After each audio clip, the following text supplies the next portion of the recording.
Hi YouTube, Jason here. As you can tell, I'm sweating my balls off out here.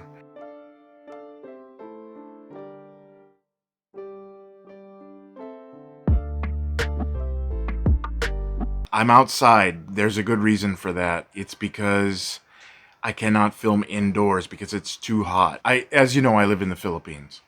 And in the Philippines, every single day it's very hot. It's hot year round. The room that I usually film with the nice backdrop there, uh, does not have air conditioning in it. And even if it had air conditioning, I could not run it because that would mean you would hear the buzz in the background on the audio. So I don't run the air conditioner. Can't run the fan either. So as soon as I turn that fan off in there, it just gets blistering hot, and I start sweating. It starts running down my face like I'm right now. I'm just sweating. My shirt soaks through. I figured I'd come out here. At least there's a nice breeze out here. I can breathe. It's not so stifling, and the light is a lot better out here too. So I'll just sit out here until I can figure out what to do with that room, until I can get a better situation. That is not all I wanted to talk about today. I just wanted to bring that up because so you know why I'm sitting outside in a chair next to my garden. But the thing I wanted to talk about today was, for some time now, my wife and I and our family have been thinking about moving from the Philippines back to the United States. And when you make a big decision like that, I mean, I've been here for 11 years. My wife's been here her whole life. The kids have only ever known the Philippines. They've never been out of the Philippines.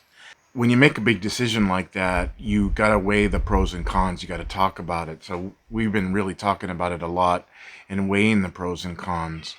And I just wanted to kind of do a video today about what our thinking is on what are the good things about going back to the United States, and what are the bad things. What are the good things about staying here in the Philippines, and what are the bad things?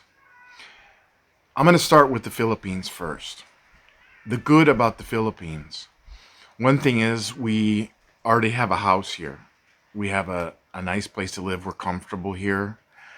The mortgage is very reasonable. We don't have to pay a lot of money to survive, and that's good because the cost of living on everything else is gone way up. We have a house, and the weather in the Philippines, it's warm. I mean, one good thing about it being warm is when you want to go to the beach or whatever, it's beautiful. I mean, sun's shining. Sometimes there's some nice around this time of year. It's usually because it's rainy season. We get a thunderstorm about this time of year. I'm surprised it's not raining right now. This is a perfect environment if you love to live outdoors. Um, you love doing things at the beach, going to the mountains, whatever. It's a great place for that. The Philippines is a great place. The people in the Philippines are the best.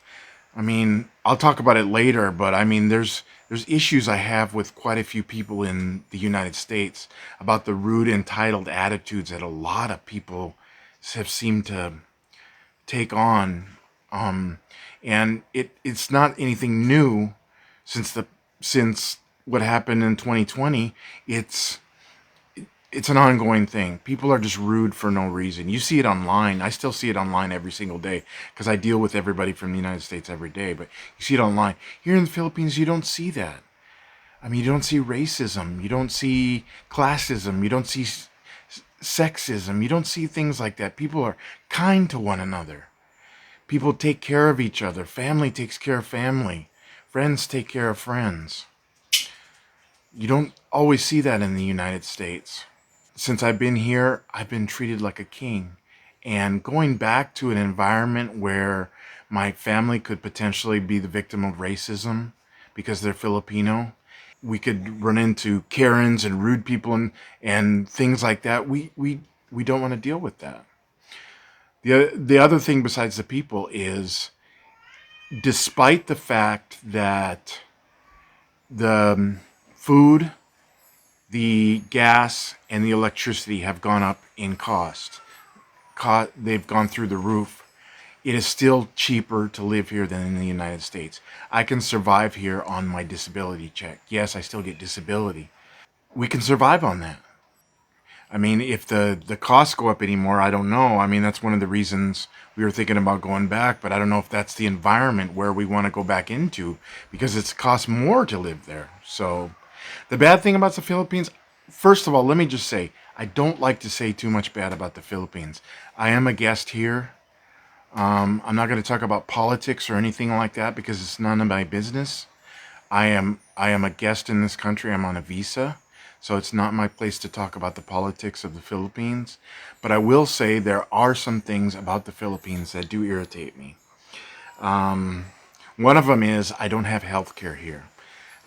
This year I had a heart attack, and we ended up paying all of our expenses. I had an angiogram and an angioplasty, and we had to pay all of that out of pocket. And it was quite expensive. It was well over $10,000. And it broke us, basically. I mean, we now have no money. So, because we haven't paid that back. If I went back to the United States, I could take advantage of Medicare, where they do take the Medicare over there, where they don't here. And I could take it.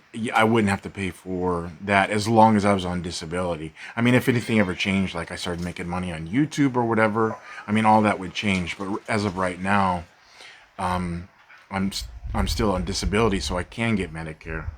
The other things about the Philippines that irritate me, I mean, there's there's an issue with the power here. The electricity goes out very often. Sometimes it'll go out for an hour or two. Sometimes they'll shut it off for a whole day, and we'll end up having to leave the house because our car has air conditioning, and we'll end up having to leave the house and go somewhere cool like a swimming pool or something like that. My wife and I both work from home. I'm a writer on Medium. She's a VA and a English teacher. We both work from home, so when they shut the power off for an entire day, we can't work. We're out of luck for the whole day. Even if we run battery power, we still won't have any internet because the internet runs off of the. There's a baby crying. Can you? Anyway, the baby's not going to stop crying, so we'll just continue. The internet runs off power, so we won't have any internet. And the place where the servers is on the same electrical circuit we are, so they won't have any power unless they have backup. So we can't work. So when the power goes out, we're SOL. I mean, we can't do anything. We're stuck, and we can't stay in the house because without air conditioning, without fans, it's too hot. It's so very hot. So that's one of the other things. Like I said before, one of the other things about the Philippines that's irritating is that the costs have gone up. We're still doing really well on our mortgage, and we're still doing really well on a few other things, but food has really gone up. We're paying more here for food than in the UK or in the US. Gas, we're paying more than the US for gas.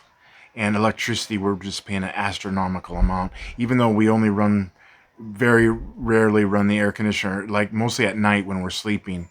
We still have a huge bill to pay every month. And it's getting out of control. It's really bad, but that's I guess that's one of the things we have to take with that. But there's really not too much else about the Philippines that I don't like. I mean, yeah, it would be nice if I was closer to like Amazon or a Walmart or something. I could go, if I ran out of something, I could just go down there, pick it up, or order it from Amazon, get it the next day. Like if I order from Amazon here, it takes 2 to 3 weeks. We have our own online store called Lazada, and they take a week to deliver. So, and it's not as good as Amazon. I mean, Amazon's got pretty much everything you ever want. So, I mean, electronics are a little expensive here. So if you order from Amazon, when you get, like, say I bought a laptop on Amazon, when it comes into the country, I'm charged a tax on that. So, that's so when I buy expensive electronics, like say I need to buy a camera because I want to film better YouTube videos, the camera will be very expensive. As far as thing about the Philippines that I don't like, there's not that much. But let's talk about the United States for a minute. Um, I've been out of the United States for 11 years. I've been back there, back and forth. I know what's going on. I'm aware of the things that are going on in the United States. I know that racism is still a problem. That bothers me because my wife and children are Filipino. I, and they could potentially become a victim of racism when we're in the United States. And it happens all the time. I hear stories about it happening all the time. And I've mentioned this on Medium when I've written on Medium, and people tell me, oh, you got it wrong. United States has no racism, no this, no that. But I see it every single day. I hear the stories. I follow many people of color. I'm friends with many people of color, and they tell me the stories about what's happening to them out there. And I know it's not all daisies out there. There's a lot of problems out there. The rampant sexism, classism. I mean, the rich control the country. The rich control the, well, it's like that anywhere, but in the United States you can see it even more. You can see the divide between the rich and the poor so much more there, because you have billionaires like Elon and the dude from Amazon. I can't even think of his name right now. Bezos. Then you have the people like in Mississippi who can't even get clean drinking water. I mean, what's going on there? What's happening with that? So, I mean, so you have all that. I mean, you got all the problems with the. You got a. There's a chance that Trump could be elected again in the next election, and I don't think I could live in a country where Trump was president. To tell you the truth, I'm very liberal. I cannot see United States surviving another term of Trump in office. That's the truth. That's the only thing I can say about it. I cannot see another term of it surviving because it almost didn't survive his first term. The country is in turmoil. The stock markets are tanking. Cryptocurrency is tanking. The banks are going down. Everything. There's a recession. The economy is in the toilet. I mean, is this the environment that I want to move my family back into?